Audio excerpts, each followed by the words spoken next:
So the next thing we're going to find is the light source. Create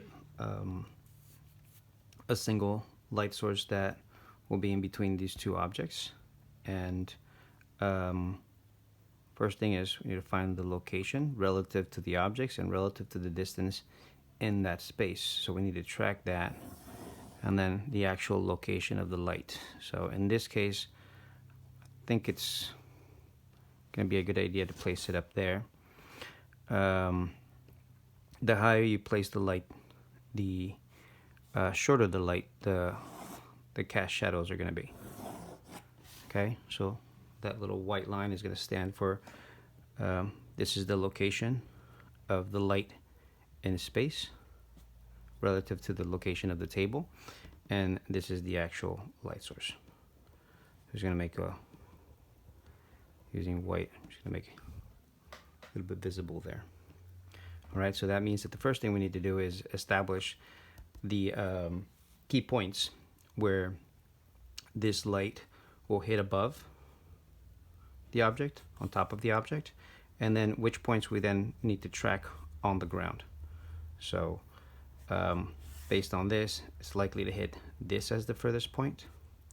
We need this point for reference, and we need this point as the furthest point so that we can get this curve transferred onto the ground plane or this table.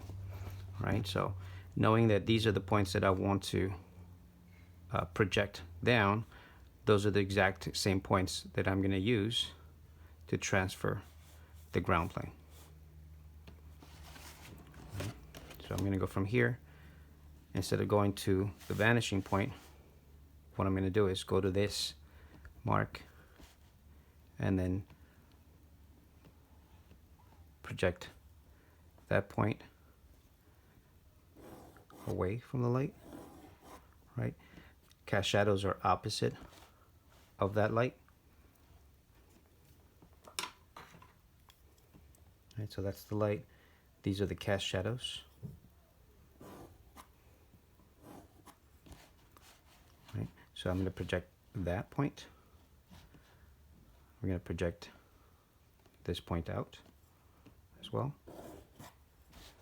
And this point is a good one to project so that I get that curve happening somewhere off in that space. I'm going to go for that one as well.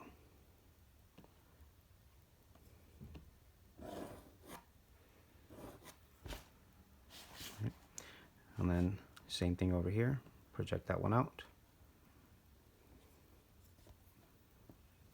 That would be the furthest point here where the light would hit. Okay, so now I'm going to project this point onto the ground based on the light source. Right, so that means that this cast shadow is going to be relatively short because of how high this is. If that light source was closer to the ground, that cast shadow would rake further away. So in this case, this object is a little bit backlit. Okay, so I'm going to go to that point and project down the light. There's light's coming down, hitting that surface. Make it a little bit more obvious.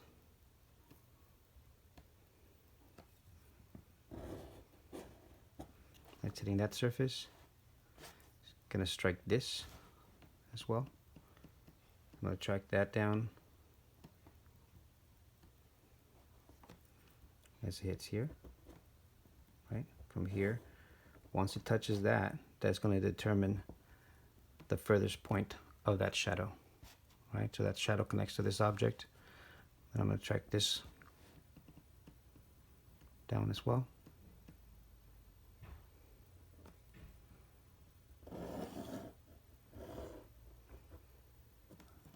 Right, and lastly, this point here.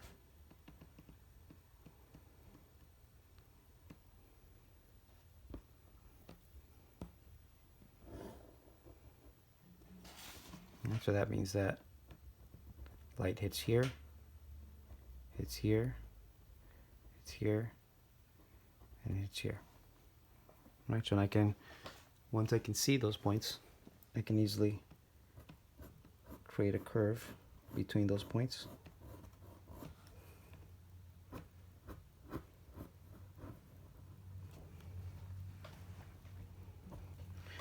And that helps me see the cast shadow.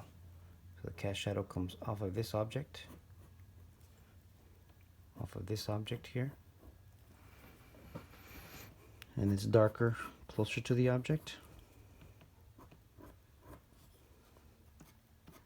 and lighter as it then begins to meet with the light.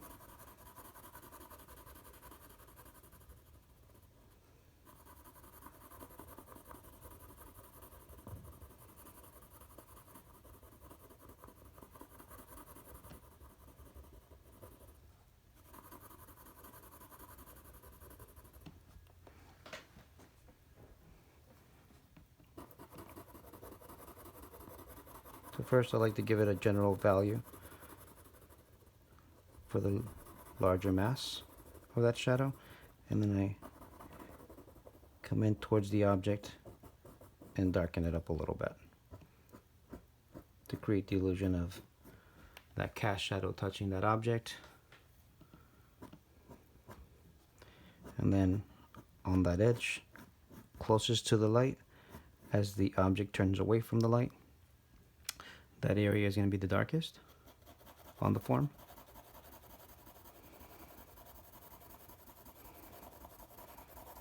Right? And right about here, where the light begins to hit the object again, because of its proximity, is where you'll have the form turning, and you'll begin to get a shadow core on the cylinder.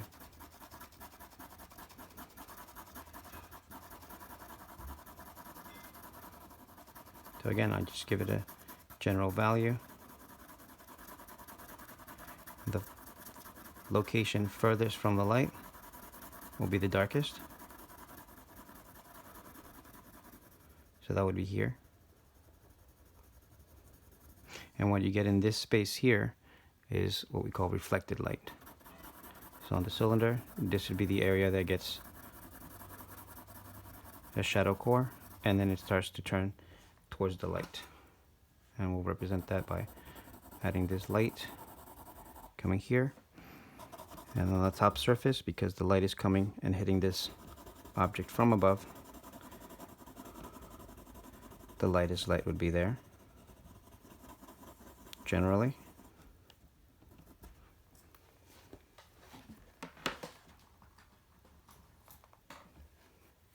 And then the highlight sits somewhere here. That would be the lightest light. And this would be the lightest light.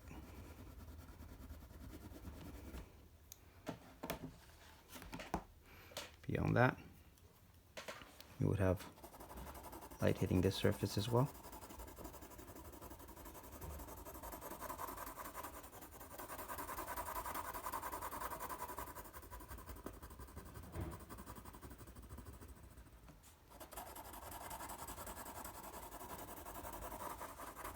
The hottest spot becoming the location